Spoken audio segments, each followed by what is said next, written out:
Hi, I'm Art, Hi, I'm Alice. and this is the video of our one-day Jeep tour of the Caribbean island of Aruba. We were cruising on the Carnival Horizon, and instead of going on one of their tours, we rented a Jeep for the day. Jeep Island tours can cost up to $100 per person, so this was a bargain at $250.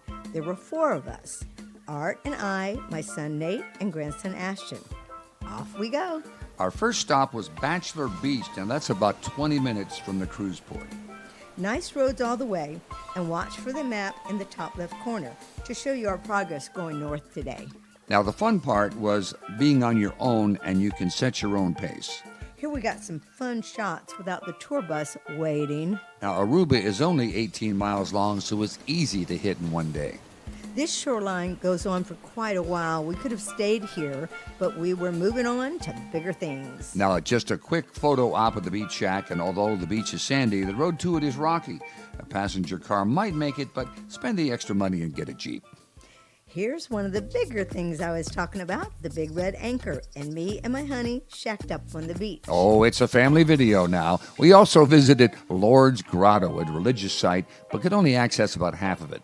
That part was open as a cave up a staircase, and it was an easy climb.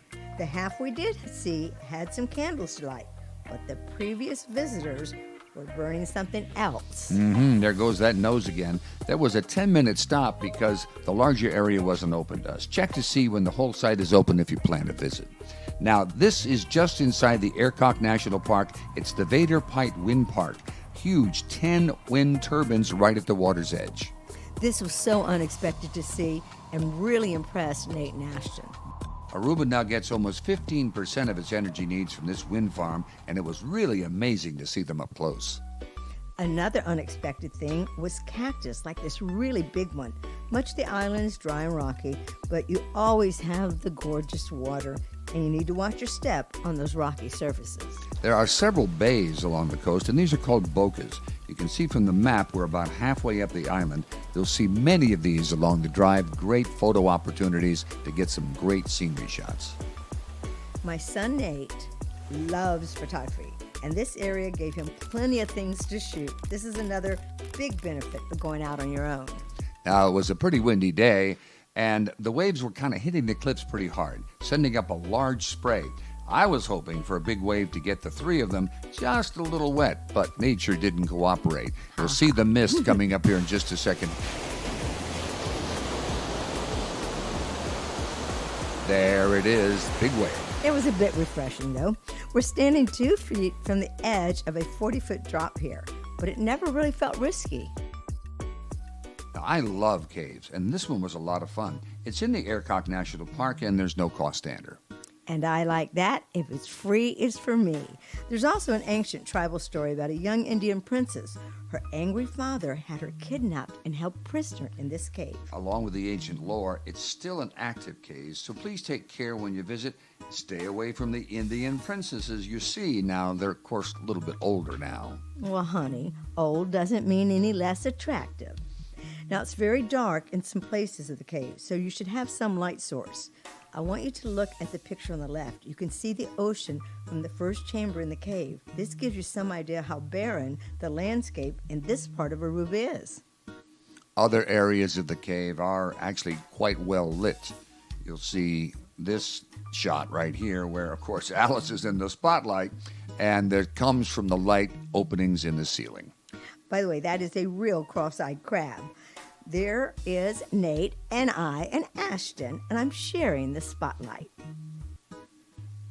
Those bats, they were real. Most of them were just hanging, but some did fly. So if you have a fear of them, you can easily pass by this part of the cave.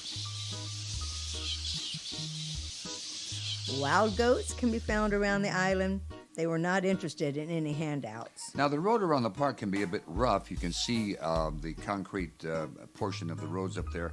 It was actually questionable to drive on it, but it was a lot slower driving off of those little concrete slabs. So it's kind of fun. Get out there and get a little quicker. This is just one of the many coves that we visited. It really was one of my favorites. Sandy beach area, and it was nice and private. And if you wanted to swim, it was possible here. It was quite refreshing after driving on some dusty roads. Now, this next shot coming up is a staircase that went down to this beach, and I really love this shot. You can see how high the tide actually comes in, just about the top of the staircase. Look at all the sand and the sea debris on the stairs. These rock formations are really fun to explore. There's wide paths that take you to around the area and plenty of boulders to climb on. Again, please be respectful, as this was considered a sacred site by the original inhabitants. There's a cave at the entrance to this rock formations, and in it are two of the most amazing petroglyphs found on the island of Aruba. There's 300 total, but I think you'll find these interesting. More goats, but it was getting pretty warm and I was getting pretty hot, so I stayed in the Jeep. Suggestion, be sure to get one with air conditioning. Now, this was one of the tallest cactus we saw all day, and judging from the bulbs, there are more coming. So we continue heading north on the island, and the coast was just as rocky as ever. You have some great photo opportunities here, and of course I'm always looking for the perfect wave against the perfect rock. We all wandered around this particular cove. It was a very wide one, so I think the waves were bigger and splashier. We could have spent the day at this cove. The sound of the waves were amplified by the rock formations. There was a special turquoise color to the water. Just look at the wave action in this shot.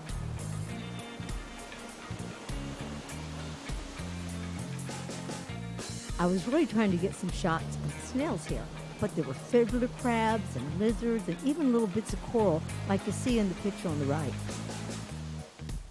The farthest north we went was the California Lighthouse. Now, there is a charge to climb it, but half my crew was pretty much beat by that time, and so we just did a drive-by. I did get Alice a memorial magnet for the fridge. And I liked it, but it can only go on the side of a stainless steel refrigerator, of which I have.